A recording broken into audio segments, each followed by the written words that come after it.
Hey guys, this is Eric Weingartner with Weingartner Racing. Today's video is for all you circle track guys that have to run stock open chamber cylinder heads for a small block Chevy. Today I'll be giving you information about these heads, including phone numbers from my flow bench. Not from somebody who said that they did this on the internet. They're actually from my flow bench. They're afloat on my flow bench, each and every one of these. What heads do we have here? Well, we have an 882, a 441, a 487, and a 487X. The mythical beast. So that's what's in store for today's video. Here's the very first set of heads I'll talk about. These are probably the most common heads for a small block Chevy that you'll find.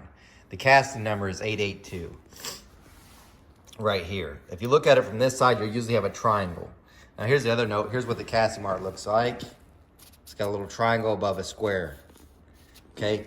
Now this particular set, it must have been on the 400 because it has steam holes. Not all do. Some do, some don't. The other thing with this one is these are 194s and 150s. I've seen them have 186 and 150s. So the valve sizes aren't always the same. Some people claim that the 202 150s. I have never seen a factory one that way. I've only seen them 194 150 and 186 150. That's it. Anyway, these are probably the most common ones. And they've got, contrary to popular belief, someone tried to tell me differently, but these are 76cc chambers. Not 67. Whoever said that, you're incorrect. CCM, you'll see what I'm talking about. These are considered the open chamber heads. These are probably, like I said, the most common.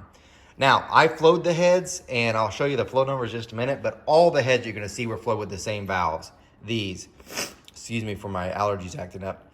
This is a 194. It's got a 30-degree back cut. It's just a common valve I just had. I didn't want the valves skewing the numbers. So same valve was used on every single head so that the numbers, at least for the port itself, will be exactly the same. It won't be the valves that make something better. And this is a 150. It's got a little bit of a tulip head. It's nothing special, no back cut. That's what it is. Here's what you get with this one. Now this one's somewhat stock, and it's really hard to get exactly stock heads anymore because, well, time progression. And let me show you what I mean. That is an aftermarket guide. So someone has definitely changed the guides on that, which means there's no other way to do it. You have to do the valve job. It kind of looks like someone did a bowl hog here. For those that don't know what that is, that's a blade that cuts and opens up this area here, because usually you don't have that. So this is pretty much it. That's what the bowl hog does. I'm gonna take the light away so maybe you'll see it a little bit better. There you go. That's what it is. The valve jobs with the 3 angle is very basic. There's no port work done. I can kind of tell because of that mark right there. That's stock from the factory. Like, well, people can make them when we hide porting and stuff and do that. I'm not on this. So there's that. Let me throw it around to the other side so I can show you the opening. Excuse me just a second. Stopping the video. Sorry about that. Felt like I'm getting snagged on something, but let's get to all this. This is another reason why I can tell you they're not ported. The 882s usually have this notch right here on each side of the intake ports. And the reason for that's that. So if you were to port these, I know when I was younger, I ported a ton of these. I would grind this out. What ends up happening is you end up going to the valve cover bolt hole. That is not a big deal. So don't think you ruin your head if you ever do that. You just got to remember whenever you do this to put a silicone in whatever valve cover stud or valve cover bolt you put in, you're fine. There's no big deal. There's no water there. It just would happen a vacuum leak essentially. So that's what their openings look like, real common. Now this particular one, if you notice this, these have been pinned. For those that don't know what that is, these studs are pressed in from the factory. And if you do a lot of spring pressure or a lot of RPMs, sometimes they'll want to pull itself out and the stud will actually pull out. Now the classes used to say, so remember most of these higher end heads that people are still running, it's because they have to for the rules for their circle track class.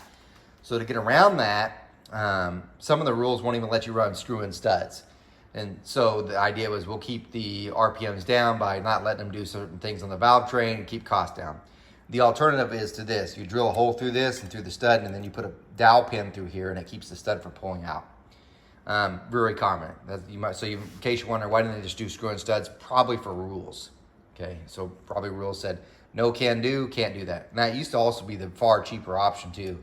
Back when I was younger, I think they charged like 30 bucks to do this, and it was 160 to do the studs.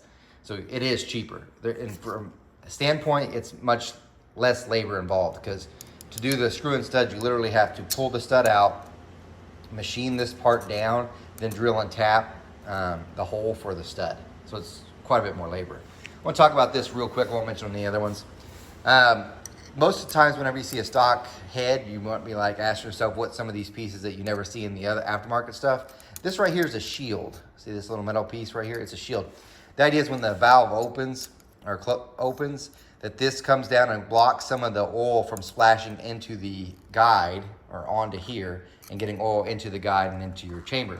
Because back in the day, I'll just show you. Okay, here's the stock valve so I can kind of show you. If you notice, there's two grooves. The top one's for the lock. This bottom one is an O-ring. So on the intakes, the only thing they did to seal these is they've had a rubber O-ring that went across there. So that O-ring, it would get close to this and kind of blocks the oil and let it go around. But that shield right here would also block more of it. Needless to say, that oil control sucked. Was very poor design. It was just bad. And so modern heads, we don't do that. We machine it down. We've got an actual positive seal, which actually clings onto the valve itself. And it's down here on the head. And so it wipes off the valve and lets only a small amount get through. The old heads aren't that way. They have that. So they would put these shields also on here to prevent less oil from being splashed onto the valve and just down the guide. Needless to say, if you ever get these heads and you see them coated with carbon, it's most likely because of the amount of the oil that came through the guides from them wearing out as well. And it just caked up on the valve like this. And because a little bit of gas gets there and mixed, and then it turns into that cake garbage stuff, gunk. Anyway, so that's why you see those. On some, and these don't have them, so this is another sign it's been changed. On some small block Chevy heads, you'll have a retainer that looks like this on the intake, and you'll have a different one that looks thicker on the exhaust. And what that one is, it's a rotator. So on factory heads, on the exhaust part, they would have this retainer that looked thicker and it actually had bearings in it, and it allowed it to spin. The idea is to keep the carbon from all of the oil coming down there, building up carbon and caking on the exhaust seat, not to burn up the seat. So what it would do is allow the exhaust valve to keep turning, so hopefully it would keep the carbon from building up on the seat. We don't use these anymore. One, because that bearing can't take any spring pressure, and two, if you have oil control now, there's no sense to ever have to use a rotator like that. Big blocks have them as well. Okay, now here's the exhaust ports. Very common. And let's see what they actually flow. So you're looking at a 400 valve lift, 191. It peaked at 211 at 800. Not that you're ever going to get 800 lift. Most people would ever do that on these type of heads. And exhaust flows around 145. So not bad, not bad. I did do a couple of quick measurements. The bowl is 83% and the throat's 84.5. Your push rod area comes in at 1.73, small. So we'll see how this compares to the other ones, but that's the full numbers for this. And let's go on to the next head. Here's our next casting number. This is casting number 441, which you can barely see because it's so rusted, but let me see if I capture it. 441. I'll flip it around the other side so you can see. If you look on the outside, it has no mark. So it'll be flat across. Now, this one, same thing, 76 cc chamber. This one also looks like someone has done something from the factory. Grab my pointer to show you. By the way, this is really rusted. We just used a wire brush, knocked all this off, and just floated. And the reason why I say it's been done something after, because you see that brass right there, that's called a K-liner. So like on the other head, you saw the 882s, you saw they drilled out the guide and put a new guide in there. Some people do this, that's a K-line. It just shoves a brass sleeve through there, and they size those, and that's how you get it. You notice also you've got the same thing as the other one where you got this little cutout here, and this might be from the factory. Both of them might be that way, the 882 as well. I just can't say 100% sure. The 882 kind of makes me think that way because they had so much chatter, and usually from the factory they have that because they're going so fast. But it does have more of a cutout. If you look at this, you have less area around the guide boss than you do with the 882. It definitely looks bigger across here. And I did measure, and the measurements are almost identical. But it definitely looks, and I measured the throat and then the bowl in here. But if you look at other areas itself, it looks bigger. So you can kind of tell on that. Now, same valve was used. Let me flip it around and get a different view for you guys. I want to show you this, so let me pause for a second. Here's this view. If you notice, the intake ports don't have that notch right here. that the 882s had. So you know how the 882s had it crossed here? This one doesn't have it. The other thing that I didn't show on the other view, and I should have, is this exhaust crossover. On the 882s, this exhaust crossover actually goes to both exhaust valves. On the 441, it only goes here. No, wait. Here's the other cast number. You can see it's the last 3 digits that are on top of the head, 441. So there's that. And let's look at the exhaust real quick before I show you the flow numbers. I mean, they look about the same, but let's see what it flowed. So this one is better. It flowed 201 at 4 and it peaks at 221 at 800 lift. Again, you probably won't get there. Exhaust is actually worse at 135. So it's about 10 CFM better on intake and about 10 CFM worse on exhaust. As far as measurements go, they're right there. It's 1.74 CSA. If you compare that to the 882, 1.73. The bowl before, they're about the same, about 83%. And throat, same. Notice how they're about the same size? Yeah, that's, stock heads are that way. No Venturi effect happened there. Anyway, a little bit weird that this flowed less on the exhaust, but there's that one. Let's get to the next head. Here's our next head. This is casting number 487. So it's kind of hard to see here because that's like an up arrow. That's the mark you want to look for this. So there's your thing. I didn't mention this, but LS guys and others, man, that was loud. LS guys and others, you may not understand this, but small block Chevys from the factory, they use symbols like this so you can kind of identify them without knowing the numbers. So you could look on the end of the head, and this one has it right there, but it's been painted. Let's see if I can capture it. Maybe this one will be better. Nope, but there's always an end on it, and you can see that mark. And if you knew what that mark meant, you knew what casting number that is. So this is a 487. This is not the 487X. I'm gonna show you that next. You notice this one's got the same type of thing. It's got like a little, and I'm fairly certain this came from the factory this way, same with the others. It's got your little bowl hog kind of moved, it's 3-angle valve job. This one has not been altered because you notice there's no new guide and then there's no K-liner. So that's how it is there. Pretty much looks the same. There's your exhaust port. This one's just like the 441. It only has the exhaust port coming to this. Remember the 882 had both. Okay, let me flip around so I can show you the intake port. Here's the intake ports. These are nice and square, so there's no little lot like that on the 882s. So it looks like, as far as that goes, it looks bigger. At the push rod pinch, it's slightly larger than the others I actually measured. Nothing else. One other thing though, I'll point out, there's also that casting mark in case you didn't know it. So you took out the valve cover and maybe said you had your accessories on the front and you couldn't see that mark, or someone painted it like this and it's hard to see. It's underneath the valve cover too. Anyway, there's that. Let's look at the exhaust port and then I'll show you the flow numbers. Well, exhaust port looks a little bit bigger, but, oh, I should point this one out. This one is a boat motor deal. So it actually ate through some of the center here from rust, but so maybe from rust, maybe some of it's a little bit bigger, but let's see what the numbers are. If you look at this one, it's even better than the last one. It flows 203 at 4 and peaking at 221, so it's a little bit better there. The exhaust flows a little bit better than the 441 at 143. And that's what I mean, the CSA is 177 at the pinch. The others were 174 and 173. So far this one is actually measured the biggest. The bowl and throat's the same as 441. So same area there. And a little bit smaller than the 882 actually. So there's that, not bad. Remember, all these are floating on a 430 board too. I mean, let's go to the 487X. Before I do that, I want to show you this. This is the exhaust rotator I was talking about. Notice the stock guide on the stock retainer on the intake. That's the exhaust one that's got the rotator. There's a bearing in here that allows that exhaust to spin. That's what. So if you see that, don't reuse that. They end up breaking with any spring pressure. These need to be gone. But that one is a bearing that allows it to spin. That's why it looks different. Here's the 487X. Identifying mark up here is that. So that one actually looks exactly like the 481. Or sorry, yeah, the 487, not X. See, they look the same, except for this one's backwards. And also it says 487X. The bigger difference is also if you're out here. Notice this is that same mark, but it's on a raised pad, so it's moved up. So you got a square that sits on, compared to that. Now this one just has that. If I had a square here, then that on top, got your 487X. Through here, let's look at some of this. It's much larger, and I obviously someone's been into it because there's a new guide in there. So someone's changed the guide.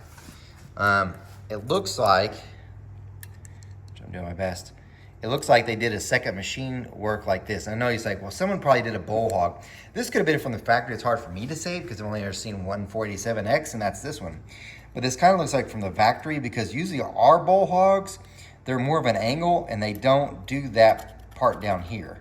So I think that was done from the factory. It's definitely larger.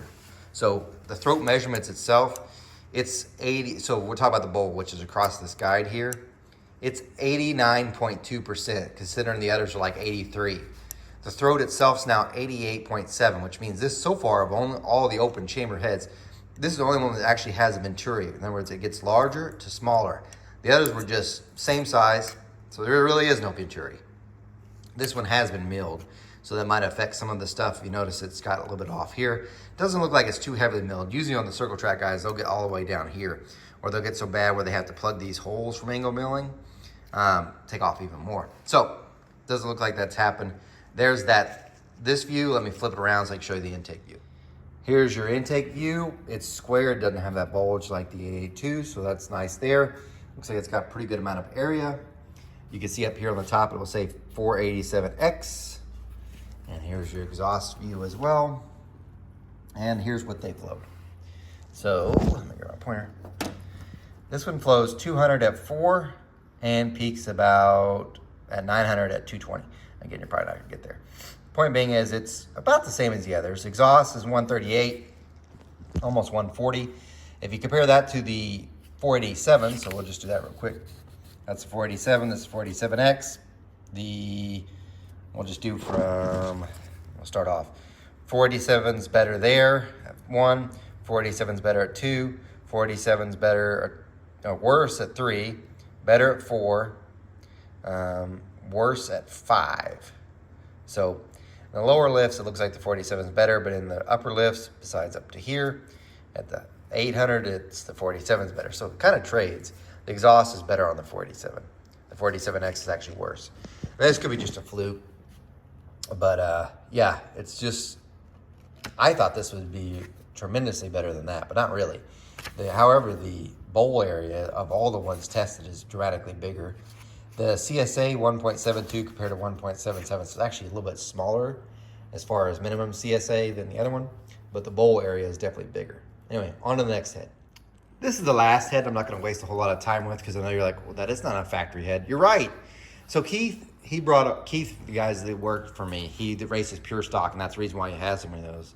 For those that aren't familiar with circle track stuff, pure stock, they typically have to run either the EQ heads, which I'll show later in a different video, or they have to run factory heads with an open chamber, hence these. But he also had this one. This is a Pro Comp small block Chevy head. It's actually the bigger 210cc head. I had him flow this as a comparison. There's a reason why I don't work on these. So you're like, yeah, you do. No, I don't. I do not work on Pro Comp heads. I work on other aftermarket Chinese aluminum heads, but not Pro Comp, not Speedmaster. There's other names for these that people would use. It used to be Skip Whites. It used to be this stuff, and I'm like, I'm not touching it. So people would ask me to port them. I'm like, I'm not going to do it. There's too many problems. I'm not going to mess with it. I think Skip White since used something else.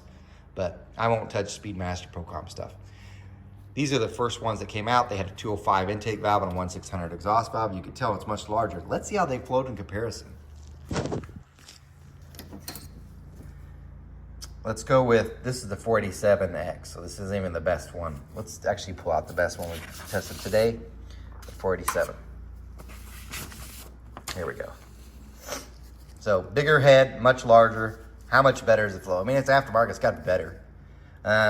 72, the stock head's better. 148 to 123, that's 20 CFM better on a stock head. And not even a good stock head. These are still open chamber heads. 300, 189, 173. Quite a bit more than 10 CFM loss. Worse on a stock, not great stock head. 400, 203 to a 260. Good news. Pro Comp finally beats it by a few. And at 500, it's 211 to a 249. So yeah, it's 30 CFM better there. But guess what? From that point on, it flows at 274, so not bad at peak. Numbers here, they're definitely better on the exhaust side. I would hope so. Quite a bit better actually on the exhaust, but we'll just do with the intake. But let's say you were a regular guy and you bought these, you can do your flat tappet camshaft. Maybe you got a hydraulic flat tappet camshaft because you're saving $1 or used to. And you found lifters and cam for $180. So you know, hydraulic flat tappet, you got 450 lift. You tell me which one do you think is going to perform better? Probably this still because it's got a smaller chamber, 64cc. But if you had those, if you mill these ones down, they're going to feel like you're night and day better velocities. Still flows more in the area that you're working with. Yeah, so there's a reason why so many people got disgusted when they bought these and they didn't perform that much better than their factory heads. That's why. I mean, they might advertise 274 CFM, but in fairness, it doesn't get better to a factory, not really great factory head until 500 valvelets. So if you're doing like a 480 lift camshaft, you're not really better. So anyway, there's your end of your story. Guys, thanks for watching. Remember, I'm no Superman. You guys take care.